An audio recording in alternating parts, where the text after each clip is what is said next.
तालाब किनारे दो बहुओं का घर। गांव के बाहर पीपल और बरगद के घने पेड़ों से घिरे एक पुराने तालाब के किनारे एक मिट्टी और ईंटों से बना सादा सा घर था। उसी घर में रहते थे रामदीन बाबू, उनकी पत्नी पार्वती देवी और उनके दो बेटे मोहन और सोहन अपनी अपनी पत्नियों के साथ। घर साधारण था पर जीवन की कहानियों से भरा हुआ। मोहन की पत्नी का नाम सीमा था। वो पढ़ी लिखी, समझदार और शांत स्वभाव की थी। घर परिवार को जोड़कर रखने की कोशिश हमेशा करती। दूसरी ओर राधा की पत्नी सोहन थी, तेज स्वभाव की, बात बात पर नाराज होने वाली, पर दिल की बुरी नहीं। दोनों बहुएं स्वभाव में बिल्कुल अलग थीं, इसलिए घर में अक्सर छोटी मोटी तकरार होती रहती। हर सुबह तालाब से उठती ठंडी हवा घर को छूती, जैसे परिवार को नई शुरुआत का संदेश देती हो। सीमा सुबह सुबह उठकर तालाब के किनारे तुलसी को जल देती, वहीं राधा अक्सर खिड़की से ही ये सब देखती और मन ही मन सोचती, इतनी भलमनसाहट दिखाने से क्या मिलता है। घर के भीतर की दरारें। समय बीतने लगा। सीमा सास ससुर की सेवा में लगी रहती, जबकि राधा को लगता कि उस पर कम ध्यान दिया जाता है। यही भावना धीरे धीरे ईर्ष्या में बदल गई। छोटी छोटी बातों पर झगड़े होने लगे, कभी रसोई को लेकर, कभी बच्चों को लेकर।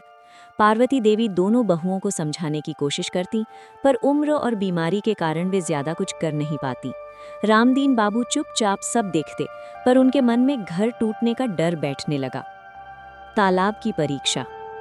एक साल बरसात बहुत जोरों की हुई। तालाब लबालब भर गया। एक रात तेज बारिश के साथ तालाब का पानी घर की ओर बढ़ने लगा। अचानक दीवार का एक हिस्सा गिर पड़ा। घर में अफरा तफरी मच गई। सीमा बिना सोचे समझे सास ससुर को संभालने लगी, राधा अपने बच्चों को बचाने में लग गई। उसी अफरा तफरी में राधा का छोटा बेटा फिसलकर तालाब की ओर जाने लगा। सब घबरा गए।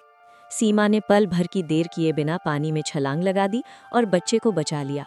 खुद चोटिल हो गई, पर बच्चे को सुरक्षित देखकर उसकी आंखों में सुकून था। राधा का परिवर्तन।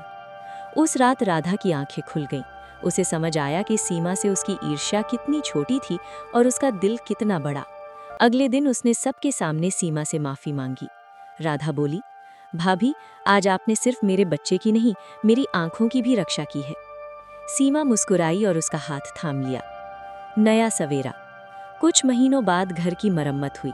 तालाब के किनारे अब एक पक्का चबूतरा बना, जहां दोनों बहुएं शाम को साथ बैठती, बच्चों को खेलते देखती और बीते दिनों को याद कर हंसती। तालाब अब सिर्फ पानी का स्रोत नहीं रहा था, वो परिवार की एकता, त्याग और प्रेम का साक्षी बन गया था। सीख। घर रिश्तों से बनता है, दीवारों से नहीं। जब बहुएं समझदारी और प्रेम से एक दूसरे का साथ दें, तो कोई भी तूफान घर को तोड़ नहीं सकता।